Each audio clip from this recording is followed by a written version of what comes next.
So let's take a look at how to simplify these examples.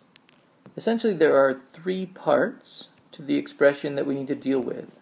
75, we need to recognize that that's 25 times 3, so the perfect square of 25 can become simpler. The factor x to the 12th in the radicand is of course a perfect square, so that's going to become x to the 6th when I factor it out. And the factor of y to the 7th is not a perfect square, so that'll become y to the 3rd power times the square root of y. So let's think about what we should do with those three components. So I want to take the square root of the 25, I get 5, and I can combine that with the 4 to get a 20. X to the 6th is non-negative, so I can combine that with the x, I'll get x to the 7th. That's also an odd degree power, so if you think about it, this x can make the expression negative if x is negative, and x to the 7th will also make the expression negative if x is negative. Now let's think about what happens when we factor out the y variable. So it becomes y cubed on the outside.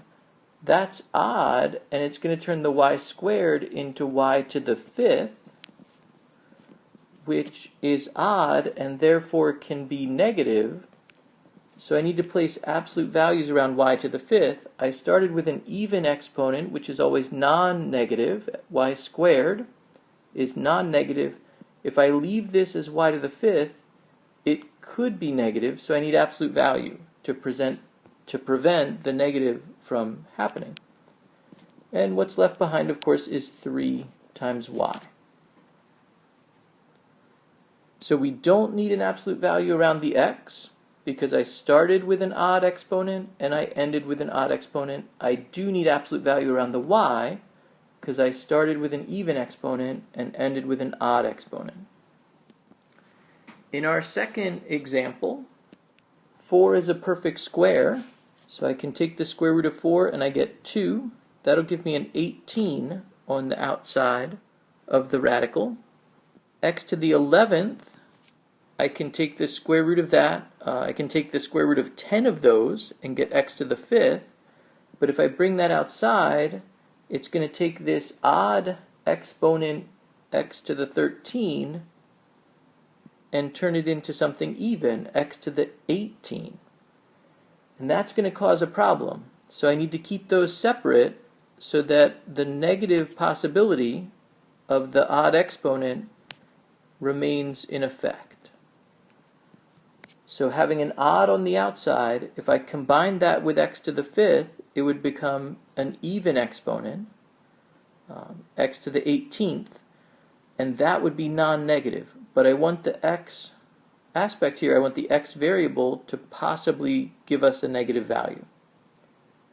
On the other hand, we also get a problem with y. So y to the 6th becomes y cubed.